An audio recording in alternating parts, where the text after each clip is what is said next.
The moment my wife looked up from the altar and saw me standing at the entrance of the church, time itself seemed to stop. No one spoke. No one breathed. The pianist's fingers froze above the keys. The minister lowered the wedding vows he had been reading only seconds before.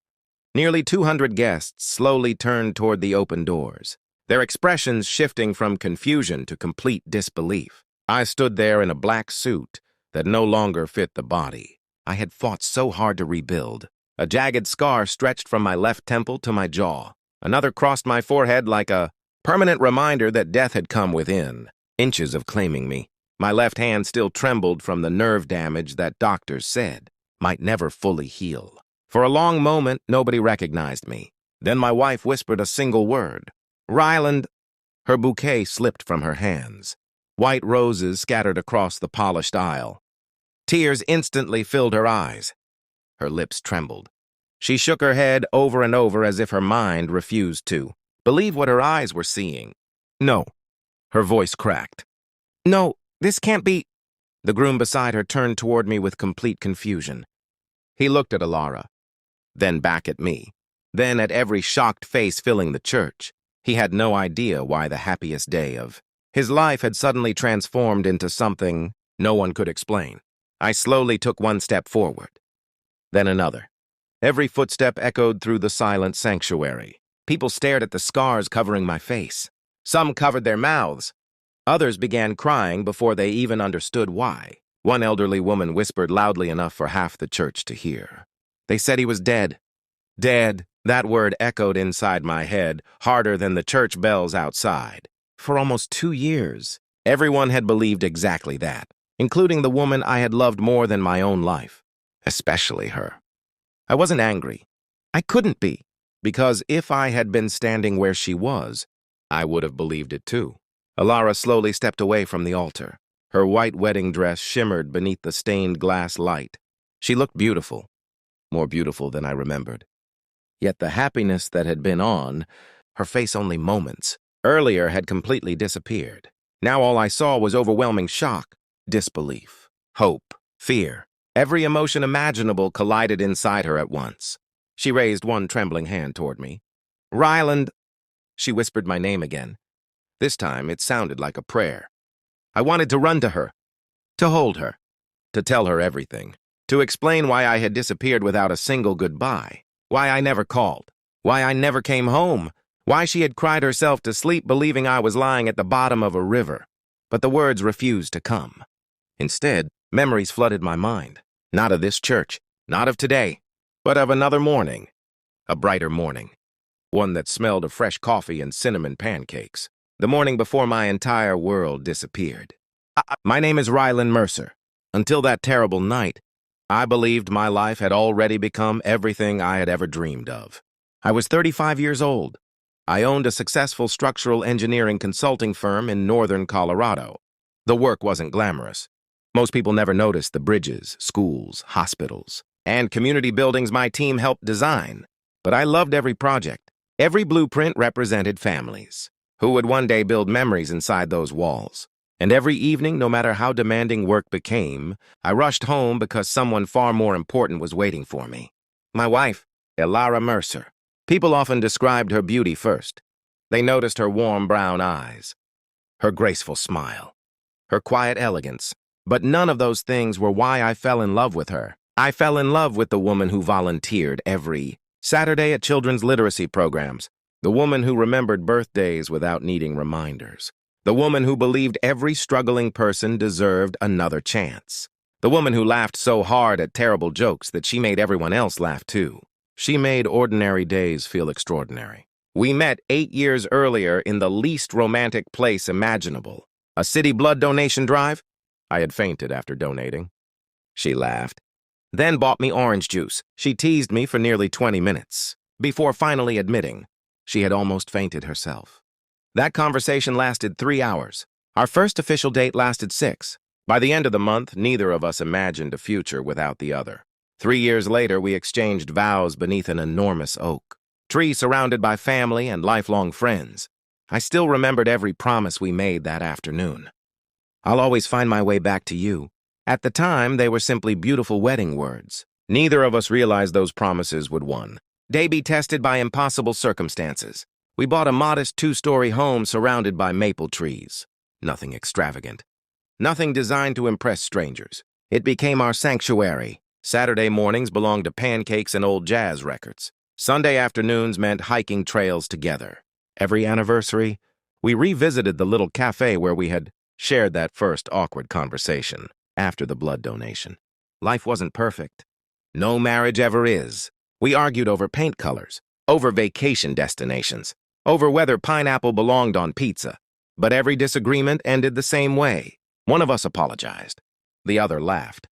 Then we remembered we were always on the same team. Friends often joked that we still behaved like newlyweds. Maybe we did, because every morning before leaving for work, Elara kissed my forehead and said the exact same sentence.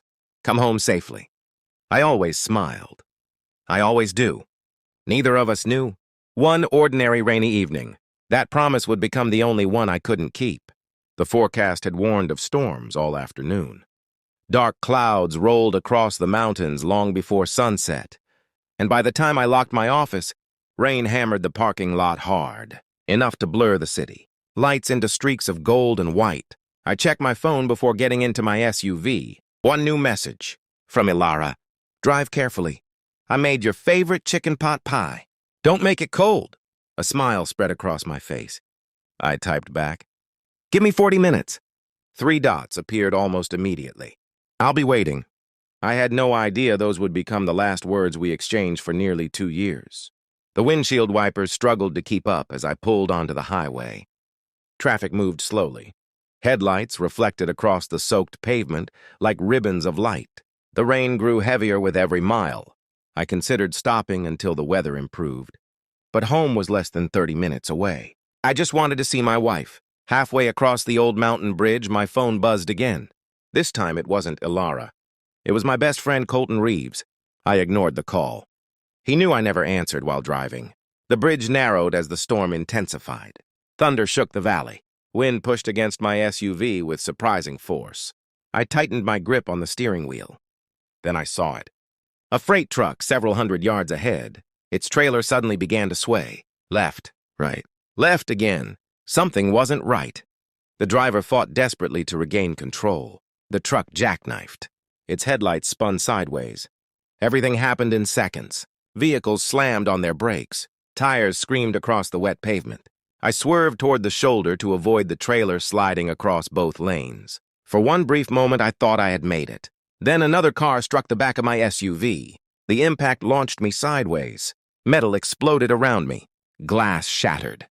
The guardrail crumpled beneath the weight of my vehicle. I remember the horrifying sound of steel tearing apart. Then, nothing beneath my tires.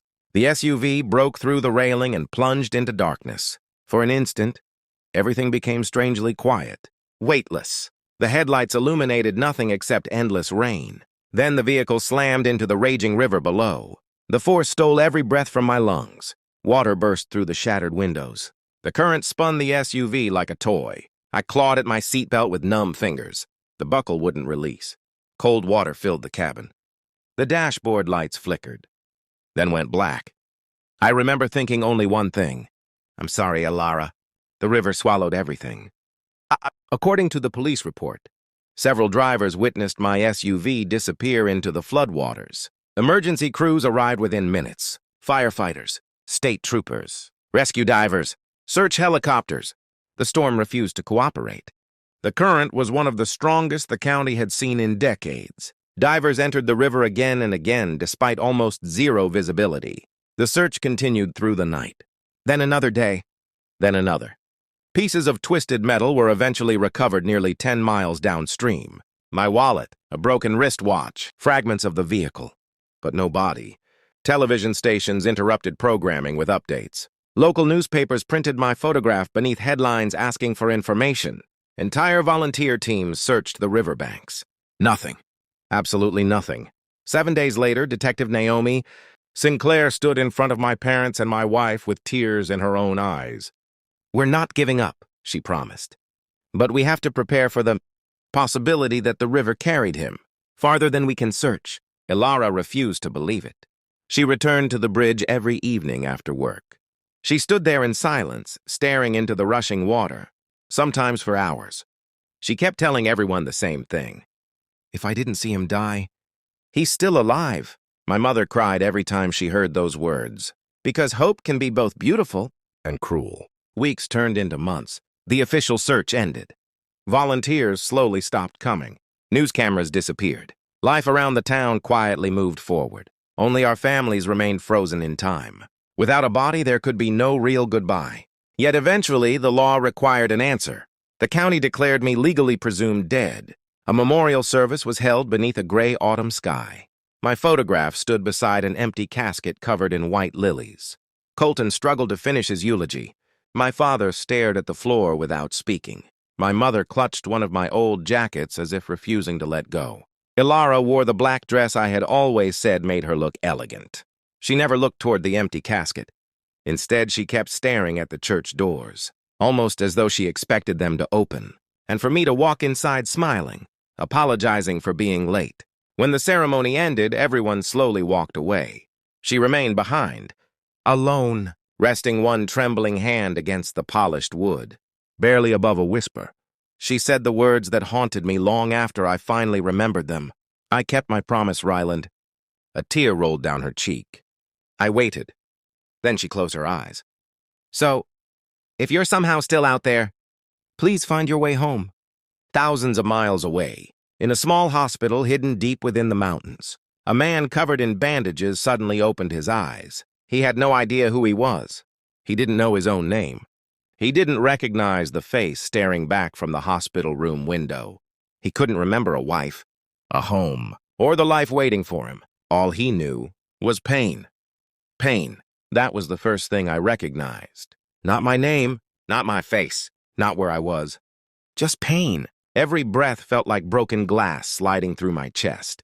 My left arm refused to move. My head throbbed with a relentless pressure that made even opening my eyes feel impossible. The ceiling above me was unfamiliar, old wooden beams instead of white hospital panels. A slow-moving fan turned overhead, its soft creak echoing through the quiet room. I blinked several times. A woman in blue scrubs noticed I was awake and hurried toward my bed. "Doctor!" she shouted through the hallway. "He's conscious!" Within seconds, an older physician entered, followed by 2 nurses. He smiled gently. "Easy, don't try to move." I opened my mouth. Nothing came out except a dry whisper. "Where?" The doctor leaned closer. "You're safe." "Safe?" The word meant nothing. "Can you tell me your name?" he asked calmly. I stared at him. "My name?" I searched my mind. Nothing. Not even a single letter. The harder I tried, the more intense the headache became. The room blurred. "I don't know." The doctor exchanged a worried glance with the nurses. "It's all right," he said softly. "Don't force it." He wrote something on the clipboard. "Memory loss." The hospital wasn't in a city. It wasn't even near one.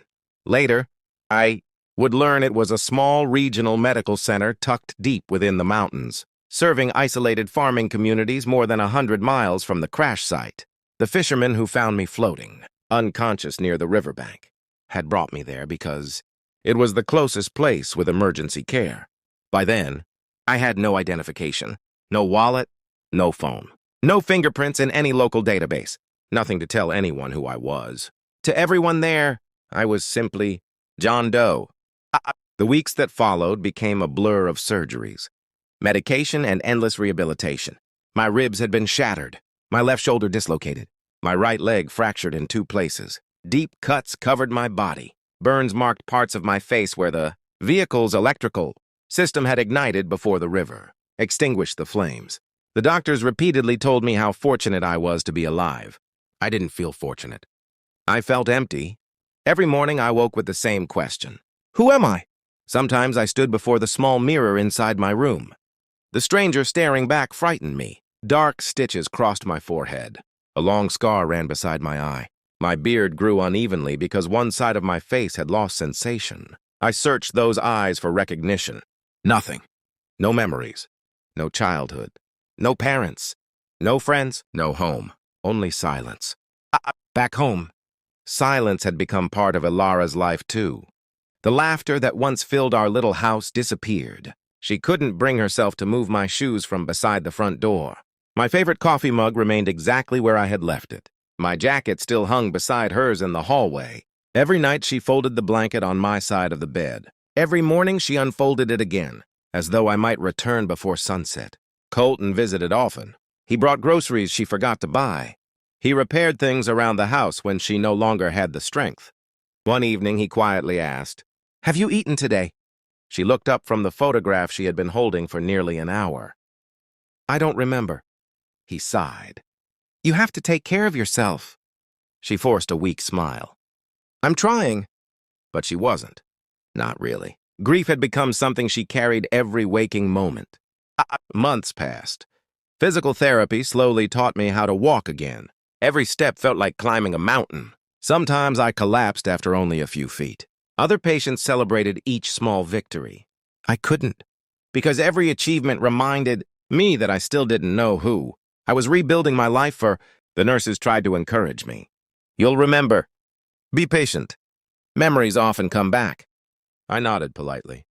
But every night, I wondered whether there was anyone searching for me, or if somewhere, someone had already given up. One rainy afternoon, Dr. Evelyn Mercer sat beside my bed. She carried the same calm expression she always wore. "How are the headaches?" "Less frequent." "And your dreams?" I hesitated. "I keep seeing flashes." She looked interested. "What kind of flashes?" "I don't know." A woman's laughter. "A White House. Someone making pancakes." "They disappear before I can see her face." The doctor smiled gently. "That's progress." "You think so?" "I do. The brain heals in strange ways. Don't chase the memories. They'll find you." I wanted to believe her. I truly did, because deep inside me, something or someone felt impossibly important. I just couldn't remember why. The first real memory returned on an ordinary Tuesday morning. It wasn't dramatic. There were no flashing lights, no sudden realization, just the smell of freshly brewed coffee drifting through the rehabilitation wing. I stopped walking. My heart began pounding for reasons I couldn't explain. Coffee? No, not just coffee. Someone laughing while pouring coffee, a woman's gentle voice saying, "Don't leave without breakfast." The image vanished almost as quickly as it appeared. I grabbed the hallway rail before my knees gave out. A nurse rushed toward me. "Are you all right?" I remembered something. "What was it?" "I don't know. It disappeared." She smiled hopefully. "That means your brain is reconnecting." I wanted to celebrate. Instead, I cried, because remembering tiny pieces of a life I couldn't reach somehow hurt more than remembering nothing at all. Back in Colorado, life continued moving around Elara, even though she felt trapped in the day I disappeared. Friends stopped speaking to her with pity. Instead, they spoke with concern. She had returned to work. She smiled when customers spoke to her. She answered emails. She attended meetings. But everyone noticed the same thing. She was only physically present. Her heart remained somewhere beside the flooded river where my SUV had vanished. Every Friday after work, she drove to the memorial plaque overlooking the bridge. Fresh flowers. Every week, without fail. She sat there for hours, talking to me as though I could still hear every word. "You would have laughed today. I burned dinner again." Colton fixed the porch light. "I finally planted the roses you wanted." Then she would smile through tears. "I still miss you. I always will." The wind carried her voice across the rushing water. No answer ever came. At the hospital, my progress amazed the medical staff. The fractures healed faster than expected. The burns slowly faded into permanent scars. I could finally climb stairs without assistance. Even my left hand regained enough strength to hold a coffee mug. Physically, I was rebuilding myself. Mentally, I remained lost. One evening, while organizing donated clothing for patients, an elderly volunteer accidentally dropped a small wooden jewelry box. The lid sprang open. Inside lay an old silver wedding ring waiting to be repaired. The instant I saw it, my vision blurred. A church, white flowers, soft music. Someone placing a ring on my finger. Then, a pair of warm brown eyes. Not clearly, only for a heartbeat. But they were filled with love. My breathing became uneven. I pressed both hands against my temples. The memory disappeared again. Yet one feeling remained. I wasn't alone. Somewhere. Someone had once promised to spend forever with me. Nearly 15 months after the accident, Detective Naomi Sinclair received another report. Human remains had been discovered downstream. For a brief moment, everyone feared they finally belonged to me. Dental records proved otherwise. It wasn't me. My parents cried with relief, then guilt. Because relief also meant another family was beginning their own nightmare. Elara quietly returned home that evening. She opened the hallway closet. My coat still hung exactly where she had left it. She rested her forehead against it and whispered, "I don't know whether to keep hoping or finally let you go." Winter became spring. Spring became another summer. Almost 2 years had passed. People no longer referred to me as missing. They called me gone. The word hurt Elara every time she heard it. Gone. As though I had chosen not to return. She knew better. If I could have come home, I would have. She believed that with every part of her heart. Eventually, even Colton spoke the difficult truth. "You deserve to live again." She looked at him with exhausted eyes. "I don't know how. You don't have to stop loving Ryland. But he wouldn't want your life to end with his." She didn't answer. At the rehabilitation center, I experienced the strongest memory yet. Dr. Evelyn asked me to write whatever words came naturally into my mind. Without thinking, my hand slowly formed 6 letters. E-L-A-R-A. I froze. The doctor stared at the page. "Who is Elara?" I looked at the name. Tears rolled down my face before I understood why. I don't know. But I love her." Those words escaped my mouth without hesitation. The room fell silent. For the first time since waking in that hospital, I wasn't remembering a place or an object. I was remembering a person. Somewhere. There was a woman named Elara, and every beat of my heart told me I had to find her. For the first time since waking up in that mountain hospital, I had something more valuable than medicine. A name. Elara. I didn't know her face. I didn't know where she lived. I didn't even know if she was family, a friend, or someone I had met only once. But every time I whispered her name, my chest tightened with an emotion too powerful to ignore. Dr. Evelyn Mercer noticed the change immediately. "You remembered someone. I think she's everything." She smiled gently. "That's a good place to begin." From that day forward, my therapy changed. Instead of asking me to remember facts, the doctors encouraged me to remember feelings. Music, smells, places, photographs of ordinary homes, wedding ceremonies, family dinners, anything capable of awakening what my damaged memory had buried. Sometimes nothing happened. Other times, tiny fragments returned, a woman's hand slipping into mine, the sound of laughter during a summer barbecue, a silver wedding band reflecting sunlight, the smell of cinnamon. Every memory ended before I could reach it. It was like trying to catch smoke. Thousands of miles away, Elara had reached a crossroads she never wanted to face. Nearly 2 years had passed since the accident. Her wedding ring still rested on her finger. Every morning she looked at it before leaving the house. Every night she touched it before falling asleep. She wasn't holding on because she believed I would walk through the front door. She was holding on because letting go felt like betraying the greatest love she had ever known. One evening, Colton invited her to dinner. She almost declined. Instead, she forced herself to go. The restaurant overlooked a quiet lake where the evening sun painted the water gold. For the first time in months, they talked about something other than grief. Books, travel, work, life. When dinner ended, Colton looked at her carefully. "I want you to meet someone." She frowned. "I'm not ready. I'm not asking you to date. I'm asking you to meet a good man." She sighed. "I can't promise anything. You don't have to." The following weekend, she met Adrian Holloway. He wasn't loud. He wasn't arrogant. He never tried to impress anyone. He had lost his own wife to cancer 3 years earlier. Because of that, he understood grief better than most people ever could. Instead of asking Elara to forget the past, he simply listened. When she spoke about me, he never became uncomfortable. When she cried, he never hurried her to stop. When she admitted she still talked to my photograph every night, he quietly replied, "I still talk to my wife sometimes too." For the first time in nearly 2 years, someone understood her pain without trying to fix it. Meanwhile, my final rehabilitation sessions had begun. I could walk without assistance. The scars across my face had faded, though they would never disappear completely. My left hand remained slightly weaker than before. The doctors considered it a miracle that I had recovered so much after such catastrophic injuries, only my memory remained incomplete. Then one rainy afternoon, everything changed. A volunteer wheeled an old television into the recreation room. Several patients gathered to watch the local news. I wasn't paying attention until I heard a familiar melody. A piano, soft, elegant. Without warning, tears filled my eyes. Images exploded inside my mind. A ballroom, white flowers, a woman in a flowing ivory dress walking toward me. Her smile, those beautiful brown eyes. She laughed as she placed a silver ring on my finger. Then she whispered, "I'll always find my way back to you." My heart nearly stopped. I stood so quickly that my chair crashed onto the floor. I remember... Everyone turned toward me. I remember my wife. Dr. Evelyn hurried into the room. "What did you remember?" I struggled to breathe. "My name?" It came back like sunlight breaking through storm clouds.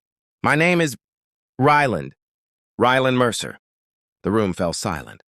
Then more memories flooded in. Our house, our wedding, the engineering firm, Colton, the bridge, the truck, the river, Elara.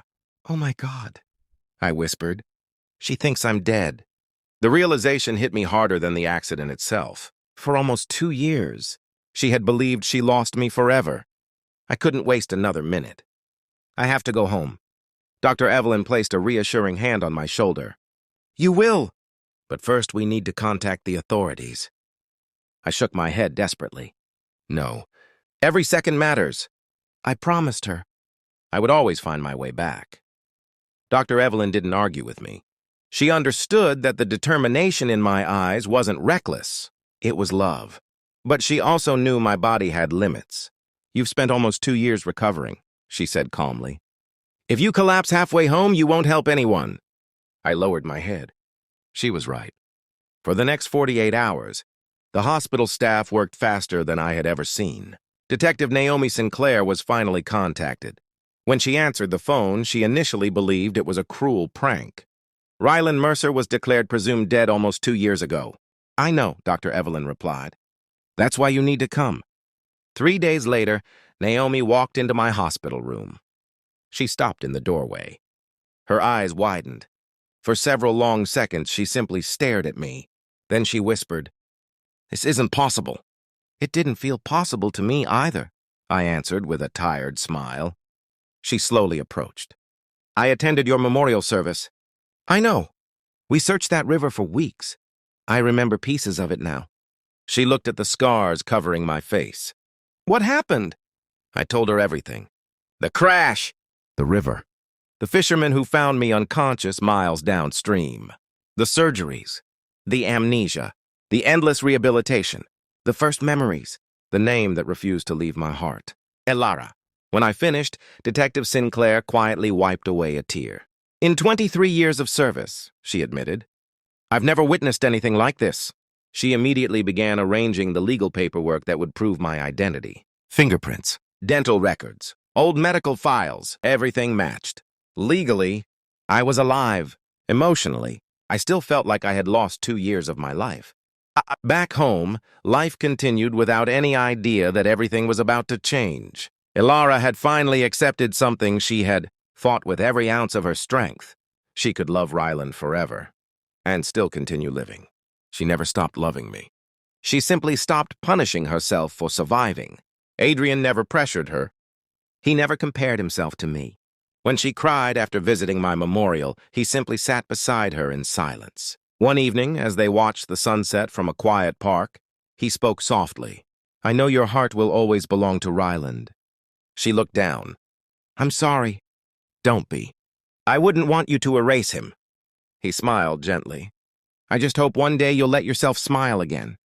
Months later, he asked her to marry him. Not with excitement, not with grand speeches, just honesty.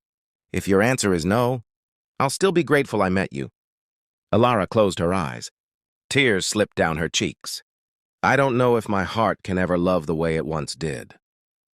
"I don't expect it to." Long silence followed. "Finally," she nodded.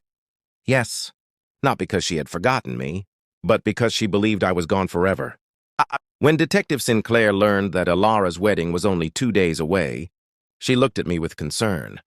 "I don't think you should hear this from me." "What?" She hesitated.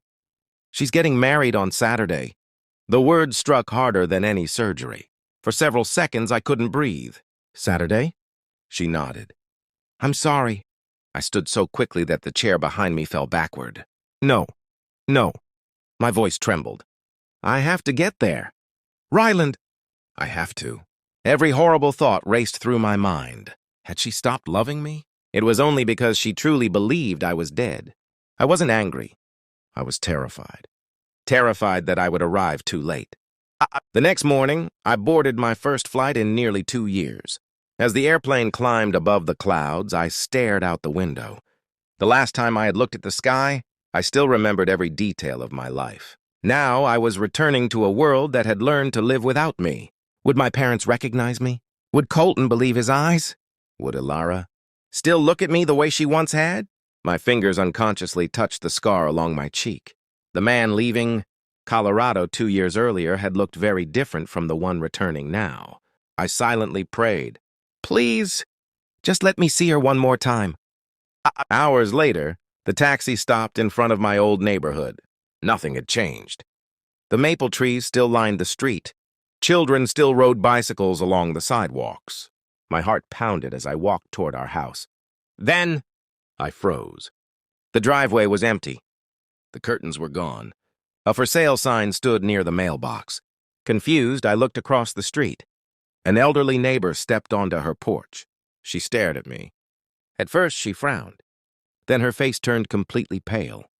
"Ryland?" I nodded slowly. "It's me." The grocery bag slipped from her hands. "Oh, my dear Lord." She hurried across the street, tears already filling her eyes. "We all thought—" "I know." She embraced me carefully, afraid of hurting my still healing body. When she stepped back, I asked the only question that mattered. "Where's Elara?" The woman swallowed hard, then pointed toward the center of town. "At St. Matthew's Church." I felt my pulse quicken. "Why?" She looked at me with heartbreaking sympathy. "She's getting married." For a moment, I couldn't hear anything. The world around me simply disappeared. The laughter of children, the passing traffic, the wind moving through the maple trees. Everything faded beneath the weight of one sentence. "She's getting married." I looked toward the church steeple rising above the rooftops in the distance. The ceremony had already begun. Without another word, I thanked Mrs. Whitmore and ran, or at least I tried to. My body wasn't the same body that had left home nearly 2 years earlier. Every stride sent pain through my healed ribs. My damaged leg protested. My lungs burned. But I refused to stop. Not today. Not after everything. A passing driver recognized me from old newspaper photographs that Detective Naomi had circulated only hours earlier. He slammed on his brakes. "Ryland?" I nodded desperately. "I need to get to St. Matthew's Church." "Get in." The truck accelerated through town. Every red light felt like an eternity. Every passing second tightened the knot in my chest. I kept imagining the minister asking the final question. "Do you take this man? Please, just let me make it in time." Inside St. Matthew's Church, soft music floated through the sanctuary. Sunlight streamed through the stained glass windows, painting ribbons of color across the white aisle. Friends and family smiled through happy tears. Adrian stood at the altar in a perfectly tailored navy suit. His hands trembled slightly. Not from fear, from gratitude. He had never expected to find love again after losing his first wife. Across from him stood Elara, radiant, graceful. Yet beneath her calm expression lived a sadness no wedding dress could hide. As the minister spoke about love, commitment, and second chances, her eyes drifted almost unconsciously toward the large wooden doors at the back of the church. It lasted only a second. Then she looked back. She quietly scolded herself. "Stop doing that. He's gone. He isn't coming." She had looked toward every opening door for nearly 2 years. Every restaurant, every airport, every unexpected knock at home. Some impossible part of her heart had never stopped hoping. The truck screeched to a stop outside the church. Before it had fully halted, I opened the door. "Thank you." The driver simply nodded, unable to hide the emotion in his eyes. I climbed the church steps. My hands shook. Not from weakness, from fear. What if I had already lost her? What if I was too late? I reached for the brass handle, closed my eyes, and whispered the promise I had made on our wedding day. I found my way back. Then, I pushed the doors open. The heavy wooden doors echoed through the sanctuary. Every head turned. The minister stopped speaking. The pianist's hands froze above the keys. The flower girl looked toward the entrance in confusion. I stood there breathing heavily. My black suit was simple. The scars across my forehead and cheek caught the afternoon light. The room fell into complete silence. No one moved. No one spoke. Adrian looked at me first. His expression shifted from confusion to disbelief. He looked toward Elara. She hadn't turned around yet. She had only noticed that everyone else had stopped moving. Slowly, she looked over her shoulder. The bouquet slipped from her fingers before it hit the floor. White roses scattered across the aisle. Her lips parted. Her breathing stopped. She blinked once, then again, as if her eyes were refusing to accept what they saw. A whisper escaped her lips. "Ryland?" I couldn't answer. Emotion closed my throat. Tears blurred my vision. "Finally," I managed to speak. "I'm home." The church remained silent. Someone in the back began crying. Another guest covered her mouth with both hands. An elderly man removed his glasses to wipe away tears. Elara took one hesitant step, then another. She stopped only a few feet in front of me. Her trembling hand slowly reached toward my face. For one terrifying second, I wondered if she still believed I was a dream. Her fingertips touched the scar on my cheek. Warm, real, alive. A sob escaped her chest. "No." She shook her head through tears. "No, this can't be." Then her composure shattered. She threw her arms around me with every ounce of strength she had. I held her just as tightly. Neither of us spoke. We didn't need to. Our tears said everything words never could. The entire church watched in absolute silence as two people, separated by tragedy and united by a miracle, found each other again. For what felt like an eternity, neither of us let go. I could feel Elara trembling in my arms. Her tears soaked the shoulder of my suit, but I didn't care. I had imagined this moment every day since my memories returned. I had dreamed of seeing her smile again. I had prayed that somehow she would forgive me for disappearing, even though I knew none of it had been my choice. When she finally looked up at me, her eyes searched every inch of my face. The scars? The lines. The pain that 2 years had carved into me. She gently placed both hands against my cheeks. "It's really you." I smiled through my tears. "I'm sorry it took me so long to come home." She shook her head immediately. No, don't you dare apologize." Everyone inside the church remained silent, allowing us to have the moment that fate had stolen from us. Finally, Elara turned toward the guests. With tears still streaming down her face, she whispered, "I told all of you. I always believed a part of him was still out there." Several people began crying openly, even Detective Naomi Sinclair, who had quietly entered the church only moments earlier, couldn't hide her emotions. She had spent nearly 2 years believing this family would never have answers. Now she was witnessing the impossible. Adrian slowly stepped down from the altar. His expression wasn't one of anger, nor resentment, only quiet understanding. He approached us until he stood a few feet away. I instinctively stepped back. "I'm sorry," I said. "I never wanted this to happen." Adrian gave a small, genuine smile. "You don't owe me an apology." He looked at Elara, then back at me. "I asked her to marry me because I believe she deserved another chance at happiness." His eyes softened. "But that happiness was never supposed to replace you." He extended his hand. I looked at it for a second before taking it. His grip was firm. "I'm glad you're alive, Ryland." "So am I." He chuckled softly through his own tears. "I've never been happier to lose a bride." A wave of relieved laughter spread through the church, breaking the unbearable tension. The minister stepped forward with a warm smile.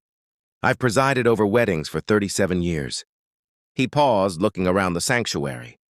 "But today, I believe we have all witnessed something far greater than a ceremony." He closed his Bible. "Love has returned home." The guests rose to their feet, one by one, then all together. A standing ovation filled the church. Not for me, not for Elara, but for hope, for miracles, for the extraordinary. Reminder that sometimes life writes stories no one would dare invent. Outside the church, reporters had already begun gathering after hearing unbelievable rumors spreading across town. None of us stopped to speak. Today wasn't about headlines.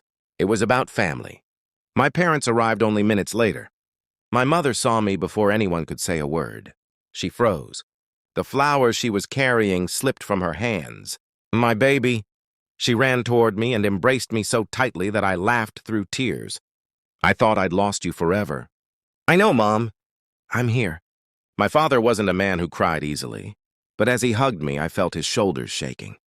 He whispered only 4 words. I'm proud of you. For surviving. For coming home. For never giving up. 6 months later, life looked different. The scars on my face remained.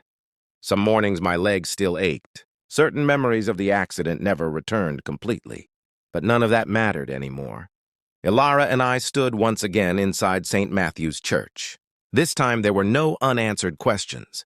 No grief. No uncertainty. Only gratitude. The same minister smiled as he welcomed everyone. This ceremony is unlike any I have ever performed. It's not a wedding. It's a celebration of promises that survived the impossible. When Elara took my hand, she smiled the same smile that had made me fall in love years earlier. I knew you'd find your way back. I smiled. I promised I would. We renewed the vows we thought had been stolen from us. Family and friends surrounded us. Even Adrian attended. He congratulated us with genuine happiness and later quietly slipped away, leaving behind only a handwritten note. Some people are brought into our lives for a season. Others are meant to stay forever. Take care of each other. I still keep that note today. People often ask me what surviving that accident taught me. They expect me to talk about courage, or determination, or the will to live. Those things matter. But they aren't the greatest lesson. The greatest lesson is this. Real love isn't measured by how long someone waits. It's measured by how deeply they love when they believe all hope is gone. Elara never betrayed me. She mourned me. She honored me. And when life convinced her I would never return, she slowly learned how to breathe again. I don't resent that. I thank God she found the strength to keep living. Because in the end, fate gave us something neither of us expected, a second chance. And every single morning since then, before I leave the house, Elara kisses my forehead and says the same words she whispered years ago. Come home safely. This time, I smile a little wider before answering. I always will.